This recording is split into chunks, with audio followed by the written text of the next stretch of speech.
होता है। और जब आप सीखते हैं तो किसी को कुछ बताते हैं। जितने भी बच्चे किसी भी क्लास में बैठ रहे होंगे, किताबों से सीख रहे होंगे, टीचर से सीख रहे होंगे, टीवी से सीख रहे होंगे, आजकल जितने मोबाइल इंटरनेट वगैरह कहीं से भी कोई भी सोर्स मिले वहाँ से सीख रहे होंगे, लेकिन आपके दिमाग में एक बीज जा रहा होगा। और बीज जा रहा होगा, बीज के अंदर एक बात सोची होगी सबने कि मुझे कुछ न कुछ बोलना है, पढ़ना है और कुछ न कुछ बनना है। कल किसी बच्ची से मैं बात कर रहा था, उसको वो पैरासीटामोल गोली लेने आई। मैंने कहा पैरासीटामोल याद करना, लिखना, तू नर्स बन जाएगी। तो उसने पलट के मुझे कहा कि मुझे डॉक्टर बनना है। अब देखो छोटी सी बात है, अगर मैं उसको वो पैरासीटामोल की गोली लेने नहीं आती, मैं उसको ये नहीं कहता कि नर्स बन जाएगी, तो मुझे ये पता नहीं लगता कि उसके अंदर क्या है। हम तो सामान्य सी चीज़ सोचते हैं, हमारे यहाँ कौन क्या बनता है, सिंपल सी बात करते हैं। कोई नर्स बन रहा है, कोई पटवारी बन रहा है, कोई टीचर बन रहा है, कोई वीडियो बन रहा है, कोई पुलिस में बन रहा है, उसके ऊपर की बात सोचते ही नहीं है। लेकिन बहुत से बच्चों ने अपने अंदर का बीज डाल रखा है, सीड जो कहते हैं वो डाल रखा है, बहुत ऊपर का डाल रखा है। किसी ने डॉक्टर का डाल रखा है, कोई आईएएस बनना चाहता है, कोई इंजीनियर बनना चाहता है। और हम क्या है कि यहाँ आसपास का जो एनवायरमेंट है, बारह को ही देखते हैं, पाटिया को देखते हैं, खरबर को देखेंगे, निमोजा को देखेंगे, बालकृष्ण को देखेंगे, दीपक जी को देखेंगे, ओकार जी को देखेंगे, रेखा मैडम वगैरह, हम जो आपस डेली जो नजर आते हैं उन्हीं को देखेंगे। अब इस मौके पर मैं जो बात करना शेयर करना चाह रहा हूँ वो ये है कि हमें वहां तक देखना है जहां तक हमारी आंखें नहीं देखती। हमें वहां तक देखना है जहां तक हमारी आंखें नहीं देखती है। हमारी मन की आंखें जहां तक देख सकती है वहां तक हमें देखना है। और वहां तक अगर हम देखेंगे तो हमारी जो मन की कल्पना है, मन के जो उड़ान भरने की जो इच्छा है, उस उड़ान भरने की इच्छा को भौतिक रूप से अपनी जीवन में सत्य कर पाओगे। वो प्रकट होगा सत्य। दिमाग की कुछ लहरें होती है, 3-4 लहरें होती है दिमाग के अंदर, तरंगे चलती है।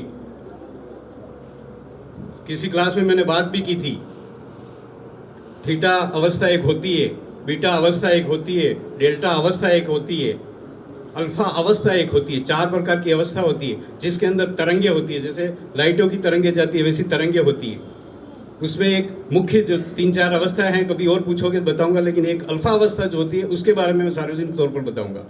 वो एक ऐसी अवस्था होती है मन की जिस वक्त हम जग रहे नहीं होते हैं, सो नहीं रहे होते। वो हमारे दिमाग की जो लहरें होती है, जैसे अभी हम बात कर रहा हूँ, मैं बात कर रहा हूँ, सबसे ज़्यादा मेरे दिमाग पर जो बात आ रही है वो मैं अपनी जागृत अवस्था में हूँ। लेकिन जैसे ही मैं थोड़ी अल्फा अवस्था में जाता हूँ, यानी कि मैं आराम की मुद्रा में जाता हूँ, तो आराम की मुद्रा में स्वतः ही मुझे दुनियादारी के ऊपर मेरा फोकस नहीं रहेगा, मेरा फोकस मेरे अपने आप पर रहेगा। इसी प्रकार जैसे तुम आराम करते हो उस वक्त अपना फोकस अपने आप पर रहता है और अपनी मन की इच्छा होती है उसके ऊपर हम सोचते हैं। जैसे उसके ऊपर सोचते हैं उस वक्त हमारा जो दिमाग और हमारा जो मन है, दिल और दिमाग दोनों की तरंगे एक जैसी हो जाती है। उसको कहते हैं अवस्था को डेल्टा अवस्था, अल्फा अवस्था। और 7 से 14 की रेज होती है उसमें। ऐसे लहर होती है कि नहीं होती है? लहर होती है।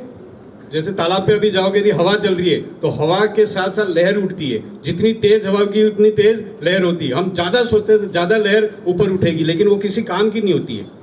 और धीरे धीरे अगर धीमा धीमा सोचते हैं तो लहर बहुत धीमे धीमे जाती है। धीमी धीमी लहर का असर कैसे होता है? रेगिस्तान में जाकर के देखेंगे तो उसके ऊपर आकृति बन जाती है। जैसलमेर, बाड़मेर वगैरह इलाकों में आकृति बन जाती है। समंदर के ऊपर जाएंगे तो हल्की सी लहर आती है। उस जो पानी है उसकी खूबसूरतता बिल्कुल भव्यता के रूप में सामने आ जाती है। और दिमाग में भी अगर हम धीरे धीरे ऐसे सोचेंगे तो हमारी दिमाग की, हमारी मन की जो इच्छा है, वो कल्पना है, वो भौतिक रूप धीरे धीरे लेना शुरू करेगी, आकृति लेना शुरू करेगी। और फिर हम उसके ऊपर काम करेंगे। जैसे ही हम काम करेंगे तो बाहर वो चीज़ प्रकट होगी। जैसे कोई चित्रकार चित्र बनाते हैं, सबके दिमाग में एक चित्र होता है, लेकिन वो चित्र बनते हैं, बनाते हैं, उकेरते बाहर, जब जाके नजर सामने दिखता है वो ऐसा चित्र है। ऐसे सबके अंदर जो कल्पना है। तो ये जो अल्फा अवस्था होती है वो अल्फा अवस्था हमारे जीवन में डेली आती है, हर वक्त आती है, जिस वक्त आप आराम कर रहे होते हो। कुछ काफ़ी बच्चों को क्लास में मैंने बता रखा है, अभी मैं फिर से उन क्लासों में नहीं जा रहा हूँ, उनके लिए बता रहा हूँ। जब हम शाम को सो रहे होते हैं और जब हम जग रहे होते हैं, वो 2 अवस्थाएं ऐसी होती है, उसमें हम सबसे ज़्यादा अल्फा अवस्था के नज़दीक होते हैं। हमारे नींद आने वाली होती है। और जैसे हम जाग रहे होते हैं, ना हम सो रहे होते हैं न जाग रहे होते हैं। शाम को नींद आने वाली होती है, न हम सो रहे होते हैं न जाग रहे होते हैं। उस वक्त आपको क्या करना है? पढ़ाई करना है। शाम को इसलिए जिन क्लासों में मैंने ये बात कही है वो उनके फिर से एक तरह से रिपीट है, समझ लो कि सोते हुए हमें पढ़ना ही है, चाहे कोई भी किताब पढ़ो। और जो हमारे अगर रुचि की कोई किताब है वो अगर पढ़ रहे हो तो हमारा जो दिमाग है, वो दिमाग, हमारे 2 दिमाग प्रकार होते हैं। एक होता है कॉन्शियस माइंड, एक होता है सबकॉन्शियस माइंड। तीसरी जो अवस्था होती है वो अनकॉन्शियस माइंड की होती है, उसको उस बात को छोड़ दो। लेकिन एक चीज़ होती है सबकॉन्शियस माइंड। तो अल्फा अवस्था और सबकॉन्शियस माइंड, तो जैसे हम पढ़ते पढ़ते सो जाएंगे, आप पढ़ रहे हो, पढ़ते पढ़ते बिल्कुल आराम की मुद्रा में अगर किताब अपने आप बंद होगी और सो गए, तो आपका जो दिमाग है, जिसको कहते हैं सबकॉन्शियस माइंड, वो आपका नौकर है। हम सब चाहते हैं कि हमारे किसी को कहें कोई चाय पिला, और वो ला के हमारे को चाय दे देता है हाथ में, तो हमें कितना अच्छा लगता है, हमें काम नहीं करना पड़ता है, अच्छा लगता है ना। वैसे ही पढ़ते पढ़कर अगर सो गए, तो इसका मतलब समझो हमारा जो दिमाग, जो हमारा नौकर है, जिसको सबकॉन्शियस माइंड कहते हैं, छोटा दिमाग, वो हमारे लिए काम करेगा। जब हम सो रहे होते हैं, वो दिमाग हमारे लिए पढ़ रहा होता है। कौन सा पढ़ रहा होता है? जब हमने जगे हुए पढ़ा था, वो अंदर ही अंदर वो पढ़ता रहता है। और जैसे हम जगेंगे वापस, उस वक्त भी हम अल्फा अवस्था के नजदीक होते हैं।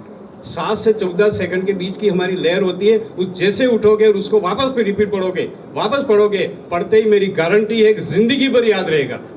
केवल परीक्षा तक नहीं कह रहा हूँ, जिंदगी भर। बहुत सी चीज हम तीसरी में पढ़ते थे, हमें याद है। बहुत सी चीज हम 5वीं में पढ़ते थे, हमें याद है।